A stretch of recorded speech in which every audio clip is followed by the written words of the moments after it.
నమస్తే welcome to our channel. Gig worker Sai Krishna lockup death మీద CBI enquiry కావాలని చెప్పి వైసీపీ పార్టీ అధినేత జగన్మోహన్ రెడ్డి డిమాండ్ చేశారు. అదేవిధంగా ఆ పార్టీ సీనియర్ లీడర్ అయినటువంటి వైవి సుబ్బారెడ్డి కూడా అమరావతిలో ఏదో జరిగిపోతుంది, నిధులన్నీ కూడా లూటీ చేస్తున్నారు, దానిపైన కూడా సిబిఐ ఎంక్వైరీ కావాలి, అంతేకాకుండా డిఎస్సిలో కూడా చాలా అవకతవకలు జరిగాయి, దానిపైన కూడా సిబిఐ ఎంక్వైరీ కావాలని చెప్పి అడుగుతున్నారు. అసలు వైసీపీ పదే పదే ఏ ఇష్యూ వచ్చినా సిబిఐ ఎంక్వైరీయే ఎందుకు అడుగుతుంది?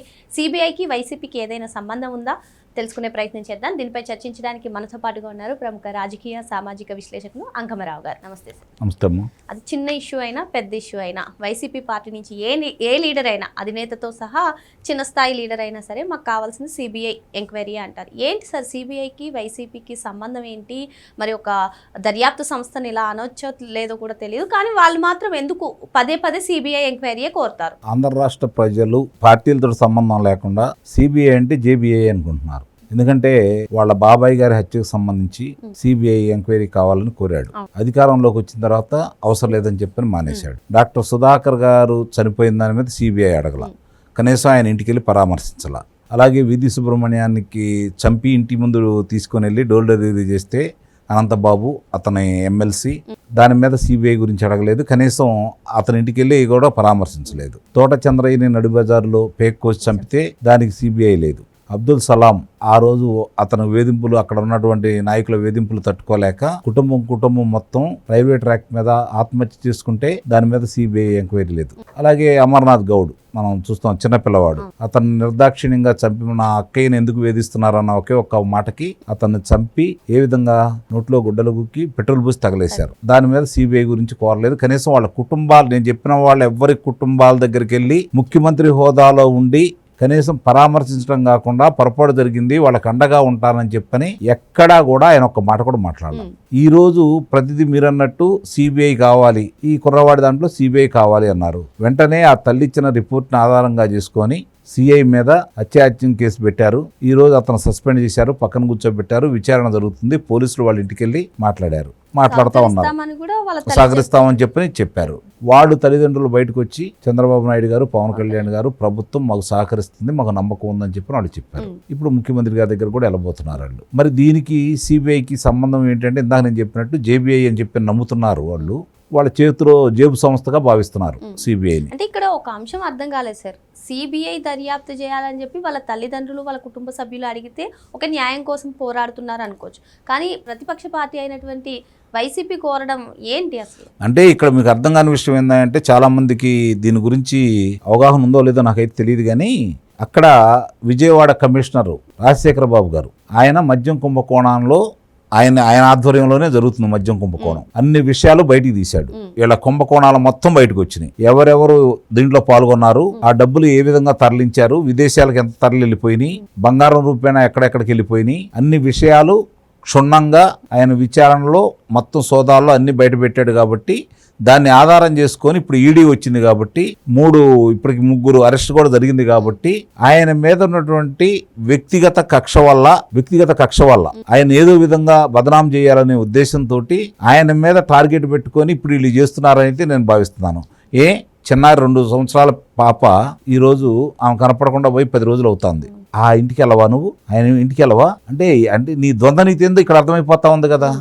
అంటే రాజశేఖర బాబు గారిని దృష్టిలో పెట్టుకొని ఆయన ఏదో విధంగా ఆయన్ని ఇబ్బంది పెట్టాలనే ఉద్దేశంతో వేగవంతంగా ఇప్పుడు అది ఈడీకి వెళ్ళిపోయింది. నువ్వేం చేయలేవు, ఇంకా ఈడీకి వెళ్ళిపోయింది, వరుసనే జరుగుతూ ఉన్నాయి అరెస్టులు, త్వరలో నీ దగ్గరకు వస్తుంది. అంటే ఇప్పుడు రాజశేఖర్ గారి పైన ఉన్నటువంటి కక్ష తీర్చుకోవడం కోసమే ఇటువంటి అన్ని కూడా, అంటే అది జరిగినది దురదృష్టకరమైనటువంటి సంఘటన, దాన్ని ఈయన మీద నెట్టాలని చెప్పి ప్రయత్నం చేస్తున్నారు, బాధ్యులు ఈయన చేయాలని. ఇప్పుడు రాజశేఖర బాబు గారి గురించి నువ్వు మాట్లాడావు, బాగానే ఉంది.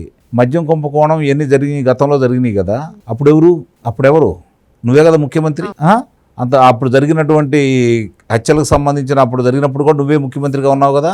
నువ్వేమైనా బాధ్యత తీసుకున్నావా? ఈరోజు ప్రభుత్వాన్ని నిందిస్తూ ప్రతి వాళ్ళకి, ప్రతిపక్షంలో ఉండే వాళ్ళకి, మామూలు వాళ్ళకి, మనలాంటి వాళ్ళకి అలుసుగా దొరికేది ప్రభుత్వమే కదా. అది చంద్రబాబు నాయుడు గారి ప్రభుత్వం. జగన్మోహన్ రెడ్డి ఉండగా ఎవరు మాట్లాడటానికి ధైర్యం లేదు. చంద్రబాబు నాయుడు గారు ముఖ్యమంత్రి ఉన్నప్పుడు ఎవరైనా మాట్లాడచ్చు, ఎందుకంటే ఆయన పెద్దగా పట్టించుకోడు కాబట్టి. ఇక్కడ వర్రా రవీందర్ రెడ్డి, బోరుగడ్డ అనిలు, ఇంకా ఇష్టారీతిగా మాట్లాడిన వాళ్ళకే వాళ్ళ జోలికి చంద్రబాబు నాయుడు గారి ప్రభుత్వం వెళ్ళాలా. సాయికృష్ణ జోలికి ఎందుకు వెళ్తుంది? ఈ చిన్న లాజిక్ని ఎలా మిస్ అవుతున్నారు అంటే ఇదే రాజశేఖర బాబు గారిని టార్గెట్ చేసుకున్నారని అయితే నేనైతే భావిస్తున్నాను. దానికే ఇంత రాధాంతం చేస్తున్నారు. ప్రభుత్వం దీని మీద స్పందిస్తుంది, ముందుకెళ్తా ఉంది, కార్యక్రమాలన్నీ జరుగుతూ ఉన్నాయి. విచారణలో ఏం తెలిద్దా, న్యాయస్థానం ఏం తీర్పిచ్చిద్దా అనేది మన చేతుల్లో లేదు. ముందుగా శవం కనిపించాలి, లేదంటే ఆనవాళ్ళు కనిపించాలి, సాక్షులు వచ్చి సాక్ష్యం చెప్పాలి. అప్పుడు బాధ్యులైన వాళ్ళ మీద శిక్షలు పడతాయి. ఆ శిక్షలు కూడా ఎలా ఉండాలంటే నా వరకు నేను కోరుకునేది ఏంటంటే మదురైలో ఏ విధమైనటువంటి తీర్పు వచ్చిందో నిజంగా ఇలా జరిగితే నా ఉద్దేశం ప్రకారం అలాంటి తీర్పే రావాలని నేను కోరుకుంటున్నాను. ఇవాళ ఎవరైతే నాగరాజు అనే వ్యక్తి ఉన్నాడో సిఐ, అతనికి సంబంధించినంత వరకు పోలీస్ శాఖలో ఇప్పుడు అతన్ని అరెస్ట్ చేసి తీసుకురావాలి. అతను అరెస్ట్ చేసి వాళ్ళ ఇంటికాడ సీసీ కెమెరాలు లేకపోయినా తీసుకొచ్చేటప్పుడు సీసీ కెమెరాలు ఉంటాయిగా, పోలీస్ స్టేషన్లో సీసీ కెమెరాలు ఉంటాయిగా, అంటే అతను తీసుకొచ్చారని అర్థమైంది కదా. ఆ తర్వాత అతను చనిపోయిన తర్వాత దహనం చేయడానికి బయటికి తీసుకెళ్లేటప్పుడు పోలీస్ స్టేషన్లో సీసీ కెమెరాలు ఆపేసినా ప్రశ్నిస్తారుగా, ఎందుకు ఆ సమయంలో ఆపేశారని. లేదు బయటికి వెళ్ళారనుకో, బయటికి వెళ్తే రోడ్డు మీద ఉంటాయిగా, విజయవాడలో టౌన్లో సీసీ కెమెరాలు లేకుండా ఉంటాయా?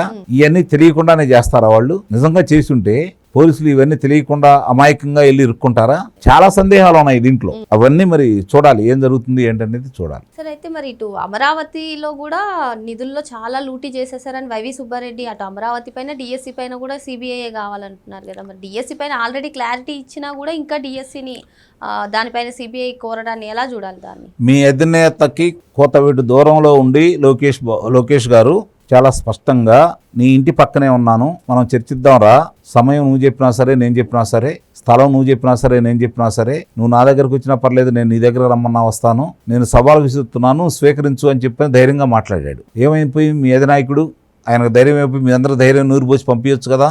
అంతగా వివరాలు మీలో ఉంటే, ఆ వివరాలన్నీ మీ దగ్గర ఉంటే, స్పష్టంగా ఆ వివరాలు మీ దగ్గర ఉన్నప్పుడు న్యాయస్థానానికి మీరు ఎందుకు అప్రోచ్ కావట్లేదు?